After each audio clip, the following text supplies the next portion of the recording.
پھر اس عقیدے کے ساتھ اگر کوئی حضرت علی رضی اللہ تعالیٰ عنہ کو فرشتوں کا آقا، نبیوں کا آقا اور رسولوں کا آقا کہتا ہے تو معاذ اللہ یہ کفر ہوگا۔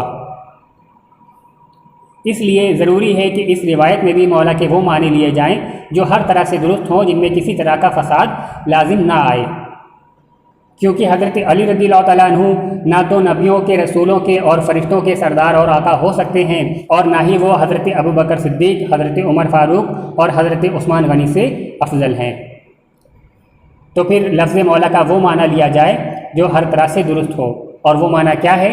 وہ معنی ہے دوست، یعنی نبی کریم صلی اللہ تعالیٰ علیہ وسلم نے فرمایا جس کا میں دوست ہوں اس کے علی دوست ہیں۔ اور پھر اس روایت کا پس منظر بھی دیکھا جائے کہ یہ روایت کب اور کیوں بیان فرمائی گئی۔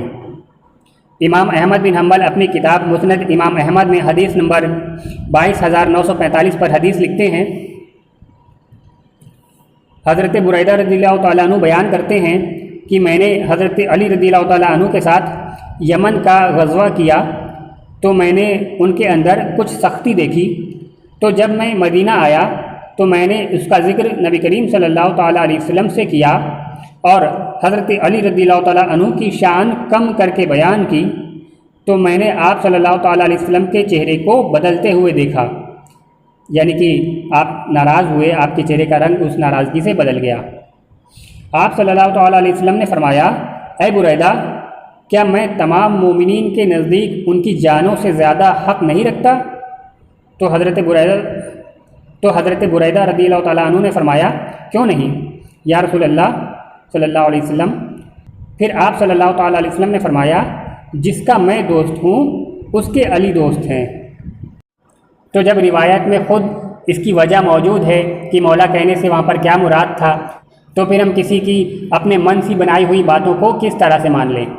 اسی طرح سے اس روایت کے بارے میں امام جلال الدین سیوطی شرح سنن ابن ماجہ میں باب اتباع سنت صفحہ نمبر 111 پر امام شافعی رحمۃ اللہ علیہ سے نقل کرتے ہیں، فرماتے ہیں، یعنی نبی کریم صلی اللہ تعالیٰ علیہ وسلم نے اس حدیث مبارکہ میں اسلامی بھائی چارہ مراد لیا ہے، جیسا کہ سورہ محمد آیت 11 میں، یہ اس وجہ سے کہ اللہ تعالیٰ مومنین کا دوست ہے اور کافروں کا کوئی دوست نہیں۔ اور یہ بھی کہا گیا ہے کہ اس کا سبب یہ بھی ہے کہ حضرت اسامہ رضی اللہ تعالیٰ عنہ نے حضرت علی رضی اللہ تعالیٰ عنہ سے کہا کہ آپ میرے دوست نہیں ہیں، میرے دوست رسول اللہ صلی اللہ تعالیٰ علیہ وسلم ہیں۔ اس پر آپ صلی اللہ تعالیٰ علیہ وسلم نے یہ حدیث ارشاد فرمائی۔ اسکین پیج آپ کے سامنے موجود ہے۔ یعنی سارے قرائن سے یہ بات پتہ چلتی ہے کہ اس حدیث میں لفظ مولا سے مراد دوست ہے۔ اب رہا سوال کہ کیا ہم اس معنی کو لے کر کے بھی، یعنی کہ دوست کے معنی کو لے کر بھی، کیا اس دن ہم عید منا سکتے ہیں کہ جس دن حضرت علی رضی اللہ عنہ کی دوستی کا اعلان کیا گیا، کیا ہم اس دن کو عید منا سکتے ہیں؟ تو اس کا جواب ہے کہ تاریخ میں نبی کریم صلی اللہ تعالیٰ علیہ وسلم نے بہت سارے صحابہ کے لیے اچھے اچھے القابات انہیں عطا فرمائے ہیں، اچھی اچھی بشارتیں، بڑی بڑی بشارتیں انہیں عطا فرمائی ہیں، لیکن ان میں سے کبھی بھی کسی کے دن کو عید نہیں منایا گیا۔ اس کی کچھ مثالیں میں یہاں پر آپ کے سامنے پیش کر رہا ہوں، ملاحظہ ہو۔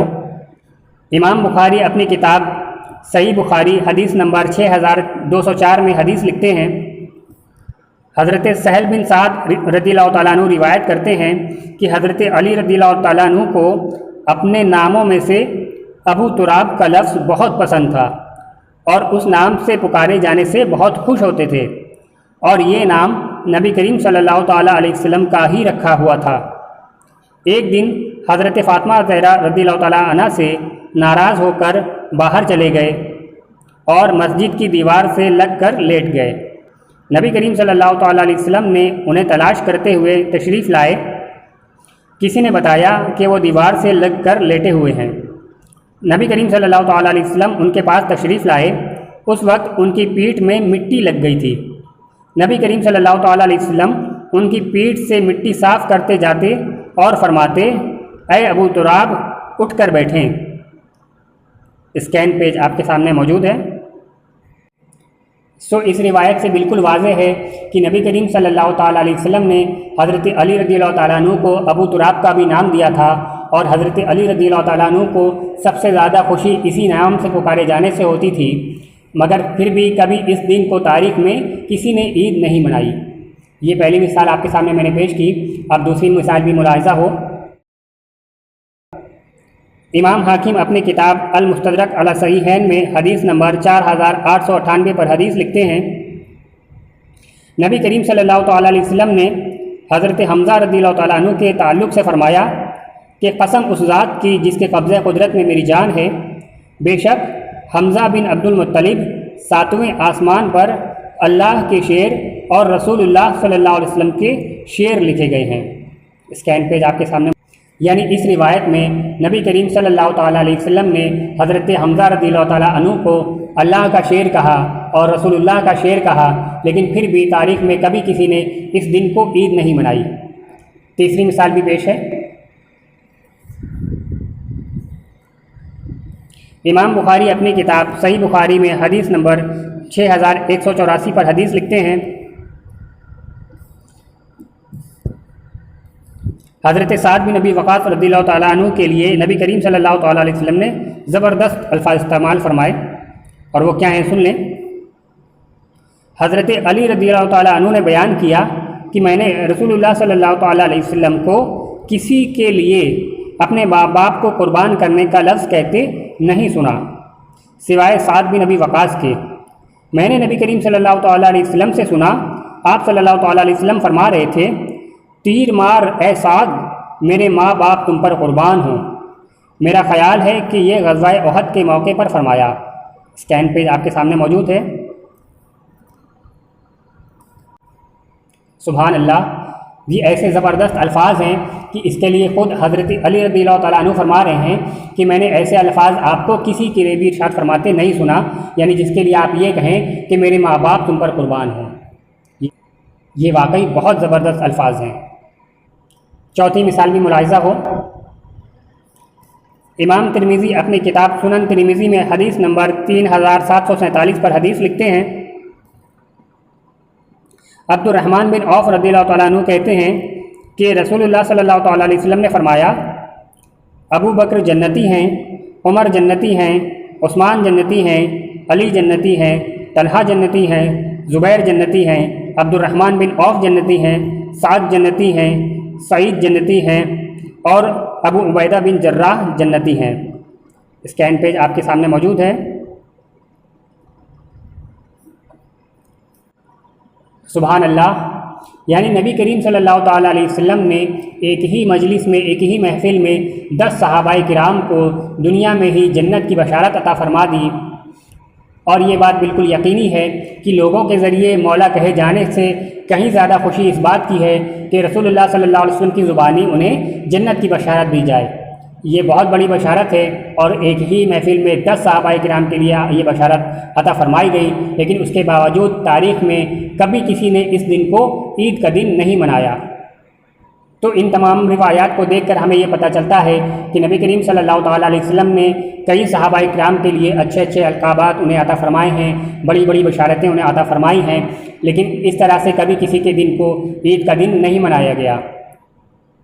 اور ان میں سے کچھ القابات، کچھ الفاظ اور کچھ بشارتیں ایسی بھی ہیں جو لفظ مولا سے کہیں زیادہ خوشی دینے والی ہیں، اور ظاہر ہے کہ نبی کریم صلی اللہ تعالیٰ علیہ وسلم کا ایک مجلس میں 10 صحابہ کرام کو جنت کی بشارت دینا یہ مولا کہے جانے سے کہیں زیادہ فضیلت کی بات اور خوشی کی بات ہے، لیکن پھر بھی تاریخ میں اس دن کو کبھی عید کا دن نہیں منایا گیا۔ تو پھر صرف حضرت علی رضی اللہ تعالیٰ عنہ کو مولا کہے جانے کے دن آخر عید کیوں منائی جانے لگی؟ سوچنے کی بات ہے، کیونکہ یہ شیعوں کا کام تھا۔ انہوں نے لفظ مولا کے ساتھ حضرت علی رضی اللہ تعالیٰ عنہ کو تمام نبیوں کا اور رسولوں کا اور فرشتوں کا بھی آقا مان لیا معاذ اللہ رب العالمین، اور انہیں تمام صحابہ میں سب سے افضل ماننے لگے، حتیٰ کہ صدیق اکبر سے افضل ماننے لگے، فاروق اعظم سے افضل ماننے لگے، حضرت عثمان غنی رضی اللہ تعالیٰ عنہ سے افضل ماننے لگے۔ اس لیے شیعوں نے اس دن کو عید کا دن منانا شروع کر دیا، اور تاریخ میں ہمیں یہ بات بھی ملتی ہے کہ اسی دن یعنی کہ 18 ذوالحجہ کو حضرت عثمان غنی رضی اللہ تعالیٰ عنہ کی شہادت کا بھی دن ہے، اور شیعہ حضرات ذوالنورین حضرت عثمان غنی رضی اللہ تعالیٰ عنہ کی شہادت کی بھی خوشی مناتے ہیں۔ امام محمد بن یحییٰ اندلسی اپنی کتاب التمہید والبیان میں صفحہ نمبر 186 پر لکھتے ہیں، اور روافض نے اس دن کو عید منائی جس دن حضرت عثمان غنی رضی اللہ تعالیٰ عنہ شہید کیے گئے، اور اس دن کو عید غدیر کہا۔ اسکین پیج آپ کے سامنے موجود ہے۔ ایک اور جگہ امام ذہبی اپنی کتاب العبر فی خبر من غبر میں صفحہ نمبر 90 پر لکھتے ہیں، اور 18 ذوالحجہ کو روافض نے عید غدیر منائی، ڈھول بجائے اور صحرا میں عید کی نماز پڑھی۔ اسکین پیج آپ کے سامنے موجود ہے۔ یعنی کہ یہ بات بالکل واضح ہو گئی کہ اس دن کو عید منانا یہ شیعوں کا کام ہے، اسے شیعوں نے ہی شروع کیا تھا، اور ان کا اس کے پیچھے کیا مقصد تھا وہ بھی یہاں پر واضح ہو گیا۔ اب اس تعلق سے اہل سنت کا نظریہ بھی سن لیں کہ اہل سنت والجماعت میں یعنی کہ سنیوں میں عید غدیر نام کی کوئی عید موجود نہیں ہے، اور خاص طور پہ اس دن عید منانے کی ہمارے پاس کوئی وجہ نہیں ہے جس دن حضرت عثمان غنی رضی اللہ تعالیٰ عنہ کو شہید کیا گیا ہو۔ ہم حضرت علی رضی اللہ تعالیٰ عنہ کی ولایت پر یقین رکھتے ہیں، ہم ان کو اپنا مولا مانتے ہیں، انہیں مولا کہنے سے ہمیں کوئی انکار نہیں، بلکہ اہل سنت کے لیے تمام صحابہ کرام ہمارے مولا ہیں۔ لیکن مولا کا جو صحیح معنی اس روایت میں ہے وہ دوست کا معنی ہے، جو ہم اوپر ثابت کر چکے ہیں۔ لیکن اس دن کو خاص کر عید منانا یہ اہل سنت کا نہیں بلکہ شیعوں کا کام ہے۔ اللہ تعالیٰ ہمیں سمجھنے کی توفیق عطا فرمائے۔ تو آج کی اس ویڈیو میں بس اتنا ہی، انشاءاللہ تعالیٰ اگلی ویڈیو میں ملتے ہیں۔ امید ہے آپ کو عید غدیر کے تعلق سے یہ پورا کانسیپٹ کلیئر ہو گیا ہوگا۔ اس ویڈیو کو زیادہ سے زیادہ لائک کریں، چینل کو سبسکرائب کریں، اپنے دوست احباب کو شیئر کریں، ہو سکتا ہے آپ کے ذریعے کسی کی اصلاح ہو جائے۔ السلام علیکم ورحمۃ اللہ وبرکاتہ۔